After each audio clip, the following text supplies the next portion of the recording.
अस्सलाम वालेकुम। आज मैं आपको बताऊंगी घर पर मज़ेदार और आसान आलू कीमा कैसे बनाया जाता है। ये रेसिपी बहुत सादा है और जायके में बिल्कुल रेस्टोरेंट स्टाइल है। तो आइए शुरू करते हैं। बिस्मिल्लाहिर्रहमानिर्रहीम।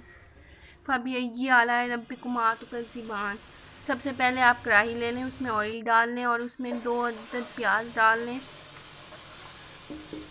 छोटे साइज़ के थे मेरे पास, उन्हें ब्राउन कर लें। अब टमाटर ऐड कर दें। अब मैं टमाटरों को अच्छे से पकाऊंगी। अब इसमें मिर्च सब्ज़ ऐड कर दूंगी, उसे अच्छे से पकाऊंगी। उसे अच्छे से आपने पकाना है ताकि मिक्स हो जाए और उसका जायका ऑयल में आ जाए। अब इसे ढक के रख दें जब तक ये पक जाए। ये पकना शुरू हो चुका है, देखिए पक रहा है, गल गए हैं टमाटर और मिर्चें भी। अब इसमें मसाले ऐड कर देंगे। 1 टेबलस्पून मिर्च ऐड करनी है, 1.5 टेबलस्पून नमक, हाफ टेबल स्पून हल्दी और आप गरम मसाला कोई सा भी इस्तेमाल कर सकते हैं। अब इसमें कीमा ऐड कर दें, उसे अच्छे से मिक्स कर दें, उसका कलर चेंज होने तक उसे मिक्स करते रहें। उसमें चम्मच हिलाते रहें, वो अपना कलर चेंज करने लग पड़ा है। अब इसमें ऑयल तो निकल आया है। अब इसमें आलू ऐड कर दें, आलू को अच्छे से मिक्स कर लें। आलू का साइज़ आपने मुनासिब रखना है कट करते हुए। बड़े आलू इतने अच्छे नहीं लगते कीमे में, कोशिश कीजिएगा साइज़ छोटा हो। इसे अच्छे से मिक्स कर दें, चमचा हिलाते रहें।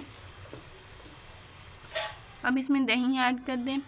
अगर आलू कीमे में अगर थोड़ा सा दही ऐड कर दें तो ग्रेवी मज़ीद जायकेदार हो जाती है। खुशबू के लिए आखिर में थोड़ी सी काली मिर्च या गरम मसाला डाल दें। आपने दही हल्की आंच पर पकाना है, आंच को हल्की कर लें जब दही डाल रहे हों। अब इसे ढक के पकाएं, चमचे को हिलाते रहें। हरी मिर्च थोड़ी तेज़ रखें। अगर आपके पास कोई ख़ास टिप है तो हमारे साथ ज़रूर शेयर कीजिएगा। अब इसमें थोड़ा सा पानी ऐड कर दें ताकि उसमें पक जाए कीमा और आलू।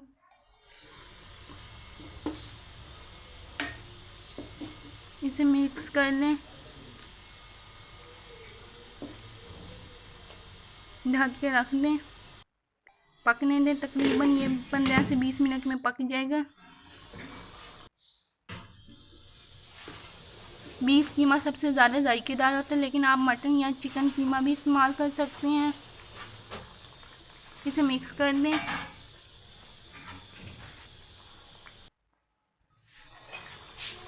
ये पक रहा है।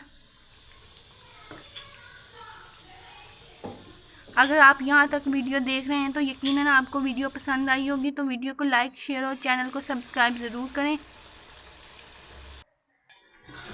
कीमा पक चुका है, ऑयल भी निकल आ चुका है। 15 से 20 मिनट में कीमा पक जाता है।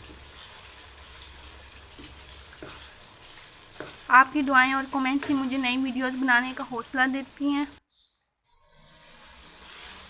अब आप इसे डिश आउट कर लें। अगली वीडियो तक के लिए अल्लाह हाफिज़।